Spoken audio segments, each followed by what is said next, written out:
أعوذ بالله من الشيطان الرجيم. بسم الله الرحمن الرحيم.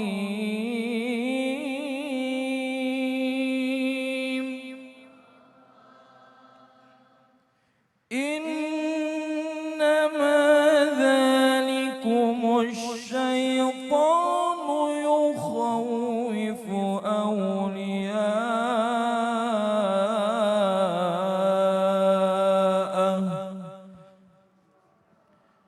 يخوف أولياءه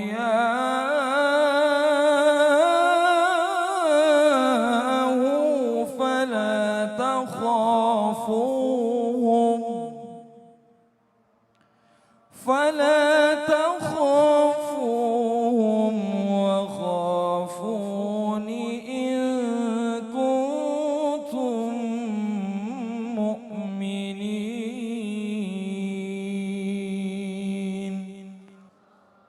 صدق الله العظيم. Jamaah Islam itu indah yang dimuliakan Allah Subhanahu wa taala. Pemirsa, alhamdulillah tadi saya menjelaskan yaitu surah Ali Imran ayat 175. Di sini Al-Qur'an Allah mengabarkan sesuatu yang menarik. Dalam bentuk apa? Dalam bentuk bahwa Allah Subhanahu wa taala ya menjadikan syaitan sebagai inti takutnya kita terhadap apa yang dilakukan oleh Allah atau apa yang diperintahkan oleh Allah Subhanahu wa taala. Ada salah satu riwayat dari As-Sudi dalam tafsir Al-Qur'an Al-Azim. Ya, ada sebuah keluarga pada saat itu kemudian datang turun ke sebuah lembah. Kemudian di sebuah lembah itu dia bilang, saking takutnya dengan keluarga, bilang kalau bahasa kitanya mohon maaf, permisi, permisi. Mau lewat, permisi, numpang lewat, ya seperti itu ya. Karena kita takut dengan tempat sesuatu. Ya mungkin di situ angker, karena mungkin di situ ada terjadi yang memang ya kita tidak inginkan, makanya kita berlindung kepada tempat itu. Gitu, mohon maaf numpang ini, mohon maaf numpang ini. Sebenarnya hal ini adalah dilarang oleh Allah Subhanahu wa taala dalam Al-Qur'an. Kenapa? Karena pada hakikatnya jin itu takut kepada manusia. Ketika kita mohon kepada jin, meminta kepada jin, bahkan kita izin permisi seperti itu, seakan-akan kita takut kepada mereka, sehingga yang tadinya mereka takut kepada kita, balik lagi malah dia yang menakutkan kita. Maka ulama mengatakan fa'asabahum bil khubal wal junun. Apa itu artinya? Maka mereka ditempa dengan yang namanya khubal wal junun, artinya kayak sempoyongan, kayak mabuk, junun, gila. Kalau bahasa kitanya itu kesurupan. Maka tidak heran kalau ada orang yang datang sendirian, mohon maaf ya, ke suatu tempat. Kemudian dia ngelamun, tiba-tiba kesurupan. Itulah. Kenapa? Karena hatinya kosong, tidak ada Allah Subhanahu wa ta'ala. Dijelaskan dalam Al-Quran, innama lakumus syaitan. Sesungguhnya syaitan ini menggoda kalian, menakut-nakuti kalian. Ingat, di sini kata-kata ada aulia'ah. Siapa aulia'ah ini? Setan tuh banyak teman-temannya syaitan. Jadi bukan satu setan doang yang goda kita. Maka nggak heran kalau misalkan ada orang fobia, takut ya kepada sesuatu, itu mungkin karena ada gejala syaitan juga masuk kepada dirinya. Sehingga naudzubillah summa naudzubillah, ada orang fobia sama ngaji. Nah, ini yang paling parah. Ya giran diajak ngaji, nggak mau, panas. Nanti aja cucian belum kelar. Iya kan? Bener nggak? Iya kan? Giran diajak shopping belanja, wah tambah getol ya, tambah senang, malah mau. Ini menunjukkan bahwa setan masuk di situ. Ya, kita lebih diberikan kesenangan-kesenangan duniawi ketimbang kesenangan-kesenangan ukhrawi. Dan Allah Subhanahu wa taala telah memperingatkan kita. Fala takhafuhum, janganlah kalian takut kepada setan-setan itu. Siapa yang harus ditakutkan kata Allah? Takutlah kepada aku, Allah Subhanahu wa taala yang menciptakan mereka semua. Kalau kita sudah takut kepada Allah, kemudian Allah memberikan kita derajat yang tinggi di matanya. Manusia pun nanti akan segan kepada kita dan takut kepada kita. Bukan hanya manusia, bahkan seluruh makhluk Allah pun nanti akan takut ketika kita memang takut kepada Allah Subhanahu wa taala dengan benar-benar takut. Orang yang takut kepada Allah, dia akan diberikan kemuliaan. Kenapa? Karena tiada dua selain kita melaksanakan apa yang Allah perintahkan kepada kita. Maka teman-teman semua di sini dan Islam itu indah permisa, ya, ini harus banyak-banyak kita memohon ampun kepada Allah Subhanahu wa taala. Ya, Nabi SAW mengajarkan, ya, a'udzu bikalimatillahi tammati min syarri ma khalaq. Kalau kita baca ini kata Nabi SAW, kita akan terhindar dari segala sesuatu yang ditakuti. Amin ya Allah. Jadi intinya takut ini datangnya sebenarnya kadang dari setan juga. Jadi kalau misalnya seandainya kita makin beriman sama Allah, diisi dengan kebaikan-kebaikan, ibadah-ibadah, insya Allah rasa takut ini akan pelan-pelan hilang semua. Betul. Ini Masya Allah, jazakallah khair, makasih banyak Ustaz Abdul Kafi. Masya Allah, ini mudah-mudahan bermanfaat pastinya buat semua. Alhamdulillah. Jamaah. Kita lanjut lagi, masih di tema kita pagi hari ini adalah takut. Nah sekarang bicara masalah rasa takut, dari tadi kita udah ngebahas masalah rasa takut ya Bu ya. Semua orang ternyata punya ketakutan. Nah tapi gak selamanya berimbas pada hal-hal yang buruk. Bahkan ada rasa takut katanya yang bernilai dengan ibadah. Yuk kita cari tahu apa sih, atau mungkin rasa takutnya seperti apa sih yang bisa dibilang seperti ibadah. Langsung aja kita minta guru kita menjelaskan kembali nih. Ustadz Haji Akri, mohon izin waktunya silakan. Oke, Akhi, makasih. Banyak sekali takut yang membawa kita kepada nilai ibadah. Oh, ada duri di jalan, kita pungut takut orang injak. Berarti dapat pahala enggak kita? Alhamdulillah. Oh, kita masuk buru-buru supaya tepat waktu, enggak ketinggalan acara. Ibadah bukan? Ibadah. Oh, kita mau berangkat takut ditangkap polisi, pakai helm dong. Ya, dan ternyata pakai helm itu benar-benar menyelamatkan kita. Bagaimana supaya kita ini takut mengajak kita kepada ibadah? Orang yang pengen sholat tepat waktu, saking takutnya dia ingat inna adzabila syadid. Azab Allah sangat pedih. Wah, ngeri dia buru-buru. Bahkan fawailul lil musallin, neraka wail bagi orang yang salat. Buru-buru dia tepat waktu juga. Ibadah bukan itu? Cakep ibu mau rombongan pengajian takut ketinggalan buru-buru. Orang-orang belum pada pakai baju, ibu subuh-subuh udah nungguin di bawah pohon. Begitu ada orang dagang lewat, kuntilanak. Gitu. Ternyata ibu jilbabnya putihnya ketinggian. Ya Bu ya. Nah, sekarang bagaimana supaya orang yang terhindar dari rasa takut itu, kita nggak bisa soalnya lari dari rasa takut, nggak bisa. Ya. Bahkan orang-orang yang dekat dengan Allah, inna auliya Allah, apa itu terusannya? La khaufun alaihim walahum yahzanun. Orang-orang yang dekat sama Allah itu nggak pernah takut. Benar? Ibu, bagaimana cara kita mendekati Allah? Pagi, sore, siang, malam. Ya ayyuhalladzina amanu dzkurullaha qiyaman wa qu'udan wa ala junubihim. Orang yang beriman itu ingat Allah. Di mana? Di mana aja. Lagi ngapain? Ngapain aja. Lagi duduk ingat Allah. Senderan ingat Allah. Enak gak itu? Enak ya Bu ya? Ayo bareng-bareng supaya kita tetap ingat Allah. La ilaha illallah, kata kiai saya, Allahu ghaniyun amman siwa. Allah maha kaya, Allah segalanya. Lillahi ma fis samawati wa ma fil ard. Punya Allah yang di langit dan di bumi. Wa ma bainahuma, dan di antara langit dan bumi punya Allah. Kembali ke Allah bareng. La ilaha illallah. La ilaha illallah. La ilaha illallah. Muhammadur Rasulullah. Dunia dan seluruh isinya ada di situ. Bahkan semua kehidupan kita ada di situ. Ibu punya suami, takut sama suami, harus. Maka suaminya marah, ibu marah juga, akhirnya KDRT. Kenapa suaminya nggak takut, istrinya nggak takut? Cukup ibu senyum aja, asal ketemu suami kira-kira gitu. Takut tapi menyenangkan, ibadah bukan? Nah, itu cakep tuh Bu. Bab orang-orang yang tidak takut dengan apapun hatinya tenang. Orang-orang yang tenang Allah jamin masuk surganya Allah. Kan sering kita baca doa tuh yang sering kita aminkan ujungnya ya ayyatuhan nafsul mutmainnah irji'i ya ayyatuhan. Irji'i ila rabbiki radiyatan mardiyah fadkhuli fi ibadi wadkhuli jannati. Wah, jiwa yang tenang, yang gak ketakutan, nyaman dia hidupnya. Ya masuklah kamu gitu.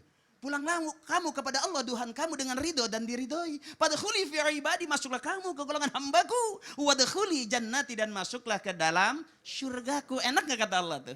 Buat orang yang gak punya rasa takut, apalagi ketakutan. Tapi intinya adalah bicara Ya. masalah tentang hal-hal yang takut yang baik itu adalah takut-takut yang berhubungan beribadah kepada Allah. Nah, takut itu. kepada Allah itu yang Betul. menjadi pahala.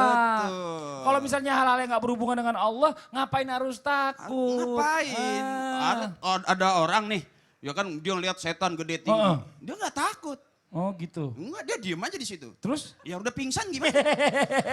Bisa aja Ji. Makasih banyak Ji, Ya, jazakallah sama-sama, khair Ki. ilmunya ya Sama-sama, Allah. Ki. Terima kasih. Mudah-mudahan bermanfaat buat semua. Pengen teriak dong, pengen teriak. Jamaah, Yeay. jamaah. Yeay. Ini Masya Allah luar biasa. Ya buat semuanya jamaah lagi yang ada di studio nih. Kita kasih kesempatan lagi yang mau nanya-nanya lagi boleh. Yo yang mau bertanya silakan ibu-ibu angkat tangannya bapak-bapak yuk. Ayo sebentar, tadi di sini udah gantian ya. Yang sebelah sini Ustadz ya, yang sebelah sini Ibu. Ayo mohon izin. Sudah ada? Iya ini. Assalamualaikum warahmatullahi wabarakatuh. Nama saya Ibu Aci dari Majelis Taklim Bani Tahir, Tiga Raksa Tangerang. Saya mau nanya Pak Ustadz. Apa benar fobia itu bisa jadi penyakit atau bisa menimbulkan penyakit? Terima kasih. Itu aja Ibu.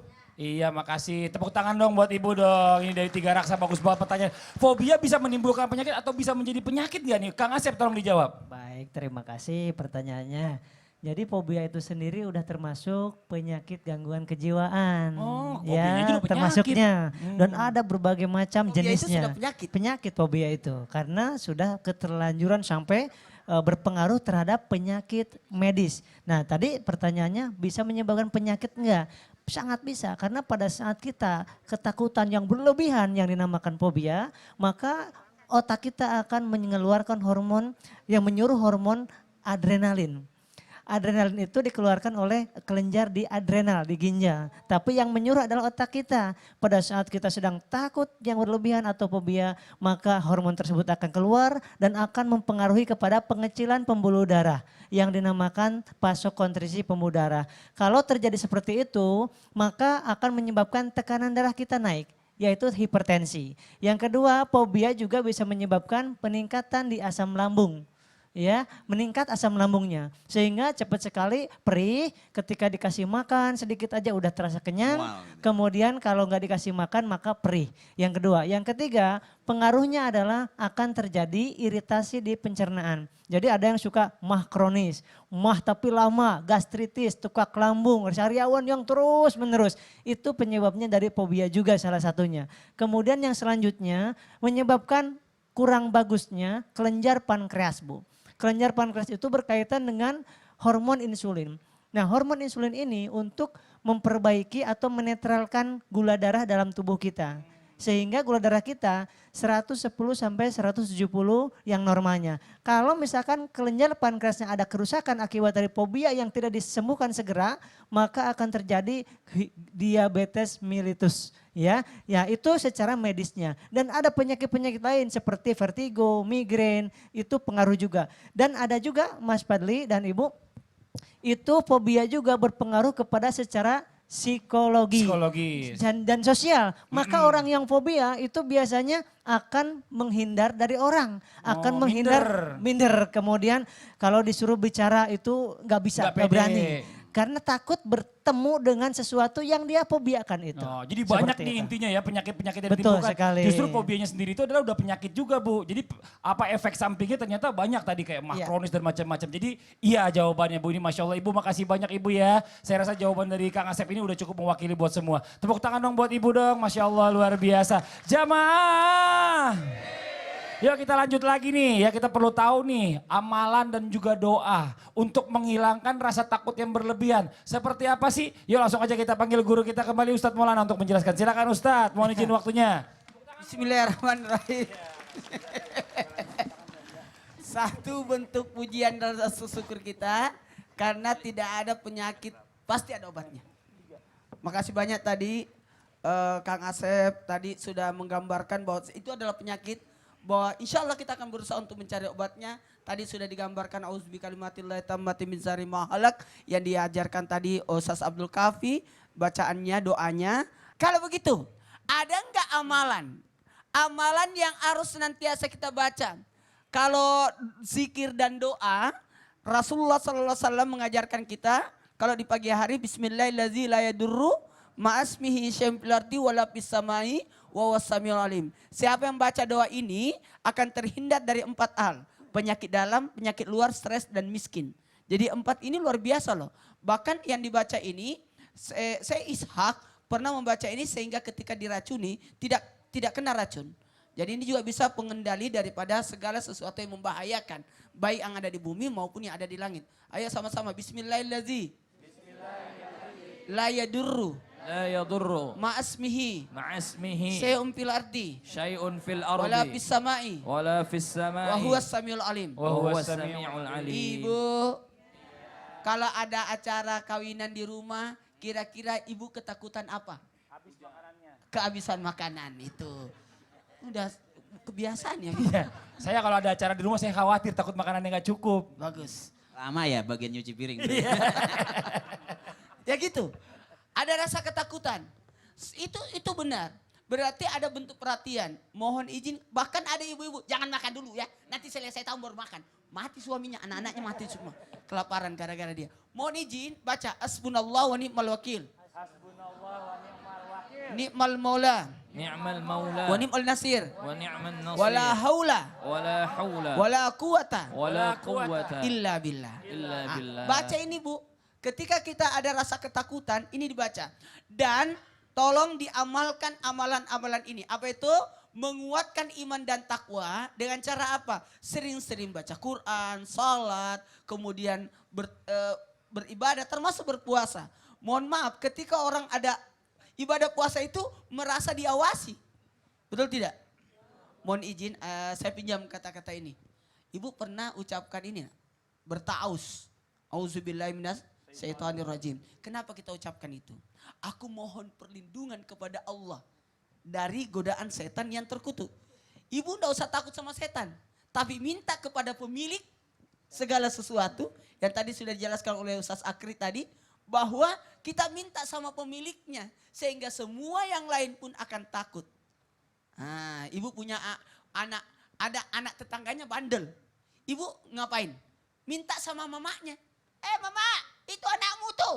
Tuh, kan gitu caranya. Nah, cara mohon perlindungannya seperti itu. Lakukanlah taubat dan introspeksi diri. Mohon izin, terima kasih banyak. Kalau kita takut kepada setan, justru setan itu makin membesar. Jin itu makin besar. Jadi kalau ada setan, oh tidak takut, tidak. Kabur dia itu. Coba deh. La ilaha illallah, la ilaha illallah, la ilaha illallah. 2 kalimat yang tidak bisa diucapkan setan. La ilaha illallah sama istighfar. 2 kalimat ini tidak akan mungkin setan bisa mempengaruhi. Apalagi kalau ketakutan yang sangat dahsyat sekali mungkin membahayakan buat saya. Makanya bacalah ayat kursi.